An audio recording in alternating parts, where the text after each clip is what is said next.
Oi, gente, tudo bem com vocês? Aqui é a professora Daiane. Estou aqui hoje para fazer a correção das atividades da semana 3 do Plano de Estudo Tutorado de Geografia, volume 1, 2021, para o terceiro ano do ensino médio.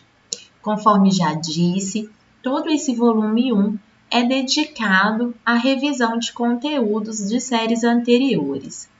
Para a aula de hoje, nós vamos revisar globalização econômica e as atividades são as seguintes.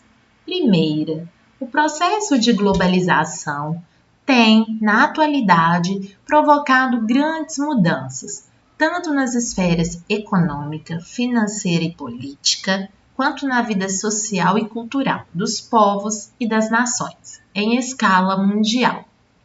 A esse respeito, é possível afirmar de modo correto que a letra A está errada, porque diz o seguinte: a maioria das instituições financeiras globais tem sua sede nos países subdesenvolvidos. Está errada. A sede dessas empresas é, na maioria das vezes, nos países desenvolvidos. O que tem nos países subdesenvolvidos são as filiais. A letra B é o gabarito. Vejamos como ela está totalmente correta. Ela diz que o avanço das telecomunicações e da informática e o uso da internet são fundamentais para os fluxos financeiros mundiais. Sim, está certíssimo. É muito mais fácil fazer transferências bancárias, fazer remessas de valores entre lugares diferentes, entre países diferentes, e isso só é possível devido ao avanço das telecomunicações e da informática. A letra C está equivocada, porque diz que o Estado intervém na economia. Com a globalização econômica, há um avanço do neoliberalismo, que promove, que defende o Estado mínimo, ou seja, a menor intervenção do Estado na economia, diferentemente do que está dito na letra C, né? A letra D também há um erro. Ela afirma o seguinte: as transformações políticas, econômicas, sociais e tecnológicas dão-se da mesma forma nos países desenvolvidos e subdesenvolvidos. Há um equívoco aqui, porque há uma grande diferença entre as transformações que ocorrem em países ricos e aquelas que ocorrem em países mais pobres. A letra E também traz um equívoco ao afirmar que os blocos econômicos regionais são constituídos com o objetivo único de formação de alianças para defender a autonomia política. Na verdade, não, os blocos econômicos têm uma série de objetivos em suas constituições, em suas formações, não apenas um e muito menos apenas a defesa da autonomia política. O objetivo central da formação de um bloco econômico é o fortalecimento da economia e das trocas comerciais. Então, portanto, número 1, gabarito letra B. Número 2. Para o geógrafo Milton Santos, existiriam 3 mundos, num só. A globalização como fábula, aquilo que nos é contado, aquilo que nos é dito. A globalização como perversidade, ou seja, a globalização tal como ela é.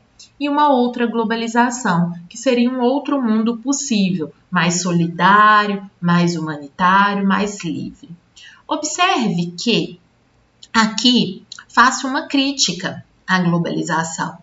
Perceba que nós temos, de um lado, os Estados Unidos da América, haja vista a presença da bandeira dos Estados Unidos aqui, o símbolo do McDonald's, que é uma empresa estadunidense, e nós temos aqui, no oposto ao muro, um mexicano. Como eu posso fazer alusão ao mexicano? A presença do sombreiro, que é um adereço típico de uso dos mexicanos, sobretudo ali na fronteira com o Texas. Observe, então, que o que chama atenção aqui é o mantenha a distância. Então, em se tratando de economia, a multinacional ela pode se espalhar para qualquer parte do mundo. Mas quando se trata de pessoa, e sobretudo a pessoa proveniente do país mais pobre, do país subdesenvolvido, ela não é, na maioria das vezes, bem recebida em países ricos, desenvolvidos. Então, aqui a gente pode perceber que a globalização é um fenômeno contraditório, porque ela defende o maior fluxo de informações, o maior fluxo de capitais, mas de pessoas nem sempre, sobretudo quando essas pessoas são mais pobres. Com base na afirmação, pode-se compreender que a globalização possibilita que se viva numa aldeia global? Não, porque a aldeia global é como se todos fossem respeitados, como se todos tivessem a mesma importância.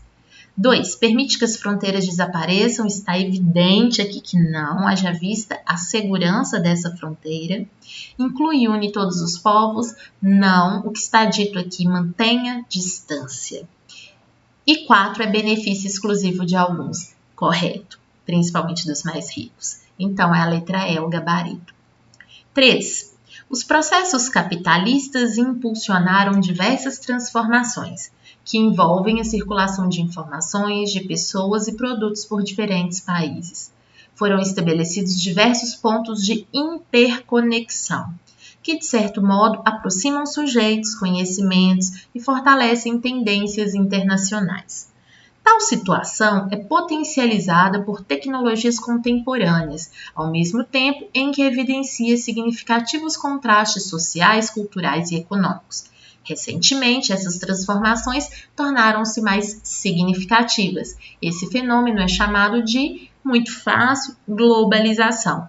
Conforme eu ensinei para vocês na aula online, a globalização é esse fenômeno que promove a interconexão ou integração de sujeitos, conhecimentos, de aspectos econômicos, mas é sempre bom lembrar que esse processo é um processo seletivo, contraditório e não atinge a todos com a mesma intensidade. Então, é a letra B. 4. A organização dos países em blocos econômicos visa facilitar a economia dos países, estimulando trocas e produção. Sobre os principais blocos, suas características e finalidades, assinale a alternativa correta. ALCA, Associação de Livre Comércio da América, constituída por países africanos? Não, está errado. Mercosul, reúne todos os países da América Latina? Errado.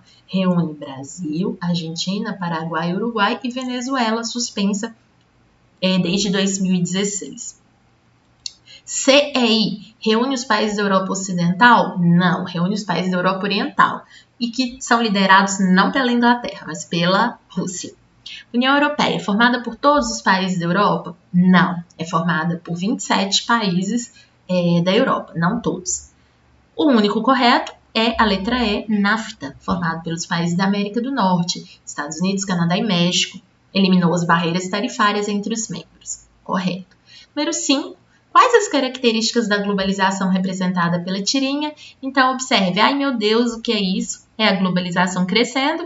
Como que a gente percebe o crescimento da globalização? Pela expansão das multinacionais pelo mundo. Faça eles pararem. É impossível. Então, a ideia é que as corporações, as grandes corporações, vão, de fato, se espalhar pelo mundo. Então, quais são as características? O meu gabarito que eu sugiro para vocês a tirinha faz referência à expansão das transnacionais pelo mundo e, consequentemente, a ampliação do poder político e econômico dessas grandes corporações. Veja, então, aqui onde se diz é impossível fazê-las parar. Então, a força delas será também não só econômica, mas também política. Ok? Então, até semana que vem com a correção da semana 4. Beijo, tchau!